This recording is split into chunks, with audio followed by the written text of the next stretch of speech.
My name is Dr. Josh Silverberg, and I'm the director of the Snakebite treatment program. So I'm Joshua Bloom, and I'm an assistant professor and attending physician at Jacobi Medical Center, part of the Division of Medical Toxicology in the Department of Emergency Medicine. It's really important that you support your local zoos, including the Bronx Zoo, because you could see it's not just, yes, it's a day of entertainment to go and see a lot of different animals there, but there is a lot more that goes into it, and they do a lot of good that obviously affects the population surrounding. So I think one of the major things is really go and support the Bronx Zoo, your local zoos that actually are probably doing a lot of good outside of just providing entertainment.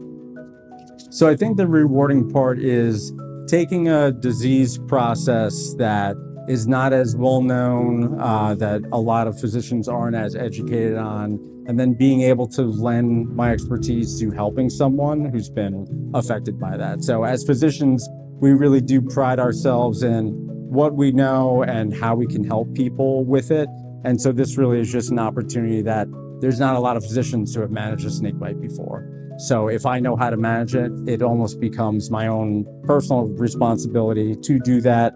But that's also what makes it rewarding, is it's not a well-known practice pattern. The relationship between the Bronx Zoo and us and our becoming a snakebite treatment program came when the Bronx Zoo approached Dr. Wetzel to create a program here.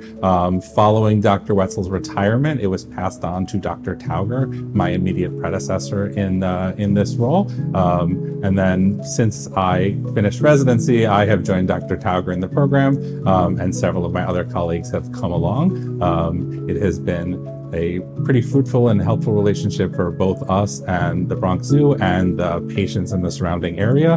We will get patients flying in from hundreds of miles away, and I will get people asking me my opinion about subjects from sometimes thousands of miles away. And this is a program that I think significantly benefits a lot of the Eastern Seaboard because we will sometimes fly antivenom to other hospitals. Patients will fly into us from a great distance. We're pretty happy with what we do, and we're very happy with our relationship with the Wildlife Conservation Society. Dr. Silverberg and the Medical Toxicology Service essentially manage snakebites here at Jacobi.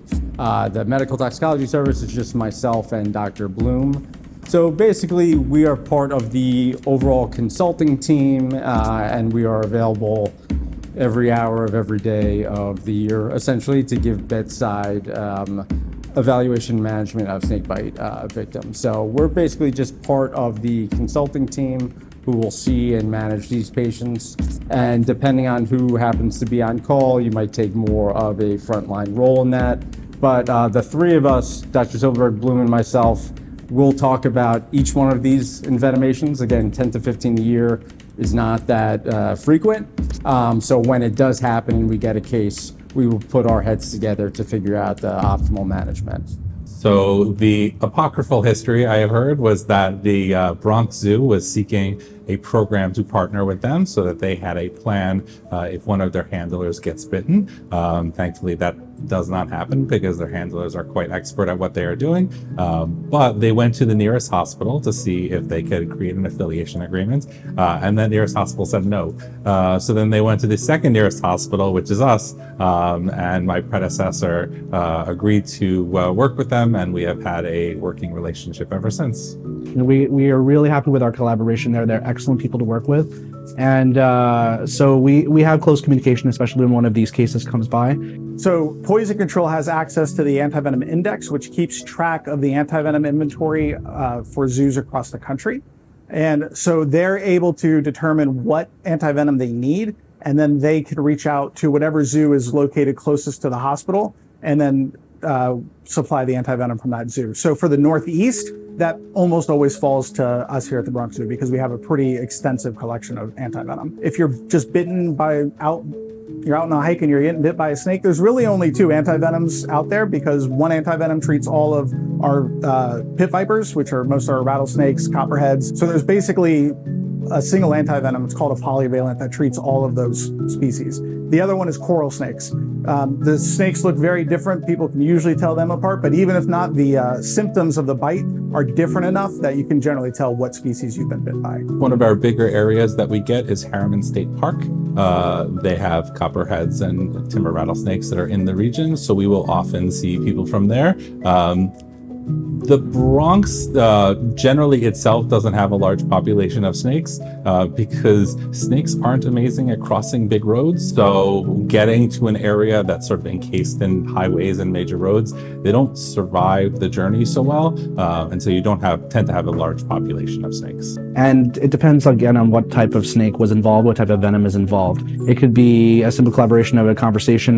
This is a standard crotalid snake from our area. We're going to be using ProFab, or it could be a conversation of, we need this anti-venom from the zoo. We'll be coming to pick that up. Or it could also be a conversation, this case might be borderline and we need some assistance in terms of identifying the snake that was involved here. Because it can be a myriad of symptoms, but certainly right away, a lot of pain. Certainly if it's a rattlesnake, which is going to do a lot of damage to the tissue, it's going to be a lot of swelling. If it's a neurotoxic venom, then you get issues with neurologic responses, and you can get drooping eyes, and so it's a very complex cocktail of proteins that has a myriad of symptoms when you get bit. If we get a call for a request for antivenom, the timeline can kind of change, and it's really dependent on the treating physician. So usually somebody gets bit, first they have to confirm the species. Hopefully that's easy enough, because if somebody is keeping an exotic snake, at the very least we hope they know what species that they're keeping. Usually that's the case. And then once they're admitted into a hospital, it's the physicians who make a determination if any venom has been injected. Just because you've been bitten by a snake doesn't mean you're automatically injected. Sometimes they can bite you without injecting antivenom. But if it's determined that there is an envenomation and that need antivenom, that's when the call will usually go out. And if it's in our area, come to us, checking to make sure we do have the antivenom. And if we do have it, then we work on, again, sending it to Jacobi. We're very close to Jacobi Hospital, so, it's 10, 15 minutes away. So once the determination is made that we need antivenom, we can get it there very quickly. So the protocol is, hopefully we would get notified of this ahead of time, depending on how they come. They can obviously walk into the emergency room. We'll see them that way, and that we would find out when they arrive. But when EMS picks these patients up, they'll often give us a pre-notification. So we'll be aware that this patient is coming. We can assemble our resources. If they come by EMS, by ambulance, they'll go through our ambulance bay and often be placed in one of our resuscitation rooms. We have 3 resuscitation rooms dedicated for this. For most snake bites that would occur in the wild in the Northeast, it would be crotalid snakes, which have a hemotoxic venom. It's toxic to the coagulation system. And once we see evidence of that toxicity, or local evidence of toxicity around the wound, which would be swelling, we might initiate treatment with the anti-venom. For other types of snakes, it would depend on the type of snake, the type of venom involved, and we would look for those symptoms. Once it's indicated, we would initiate treatment with the anti-venom. So we keep our antivenom refrigerated just because we want to keep it at a constant temperature. Most of our antivenom is freeze-dried, and so it is basically shelf stable, but we still don't want to go through temperature swings, which can degrade it.